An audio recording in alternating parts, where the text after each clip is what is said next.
There's something I'm wondering about God. Someone else had asked this question once, and the more I've thought about it over the years, the more I've realized it's an excellent question, and that none of the answers truly make sense, especially when coupled with what we believe that God is.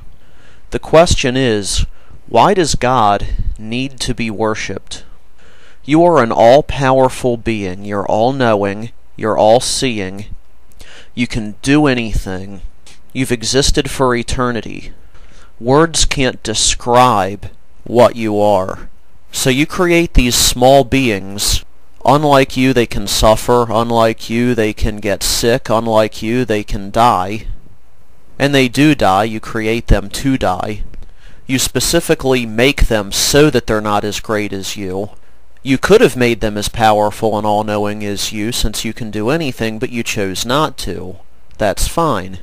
The point is, you created them weak, you created them mortal, you created them specifically to be nowhere near as powerful and intelligent as you are. You also gave them a lopsided deviance towards sin.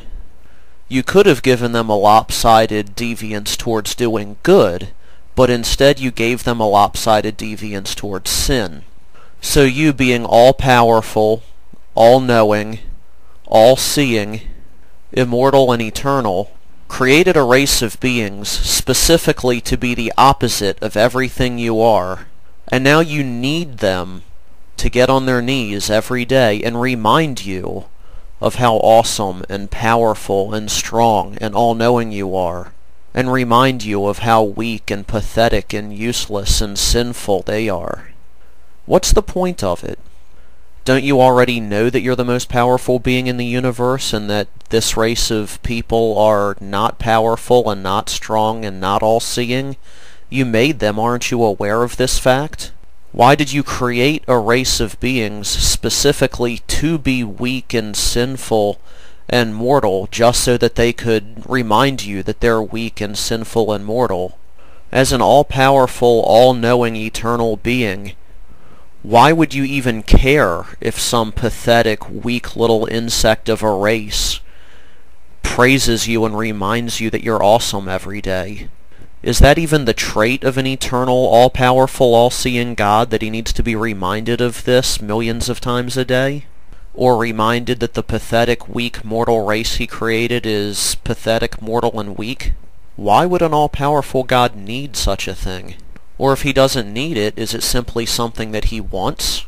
Why would an all-powerful God that can do anything, exists for eternity, and knows all, desire for a small pathetic race to come and tell him he's awesome every day and ask for forgiveness for being weak and sinful, for being what this all-powerful God made them? As I said, the more I consider this question, the less sense it actually makes. Perhaps you might argue that I can't put myself in God's position and truly say what I would be like or what I would do because I'm not him. But I would hazard a guess and say that if I was all-knowing, all-seeing, eternal, immortal, all-powerful, I really wouldn't care one tiny bit if some small, pathetic creatures on some planet accepted that I was all-powerful or not. I really don't see why it would affect me one way or another, why I would care. In fact, I would further speculate that caring about whether some small insignificant creatures revere you for being awesome and powerful and hate themselves for being weak and sinful as you created them is the sign that you are not in fact all-powerful or all-knowing. I would go so far as to say that if you were truly all-knowing and all-powerful and eternal, you wouldn't possibly even have the ability to care about such a thing. To me, it sounds like the sort of thing that someone who was lacking in self-confidence and quite neurotic would do. Furthermore, I believe that there are power-hungry, greedy people that put themselves in the position of a god and have asked themselves what they would do in that position. It makes more sense to me that the stories about this God that cares what we think of him and what we do was created by men putting themselves in that position and deciding what they would do if they had that kind of power. A God that would care about such things sounds like a human being with supernatural, incredible powers, not an actual all-seeing, all-knowing God. So that still leaves me with those two questions. Why would an all-powerful, all-knowing, immortal, eternal being that knows everything forwards and backwards, can do anything he wishes, need or desire the worship of lesser beings? And how could such an immense being that makes up so much even have the ability to have human emotions such as this?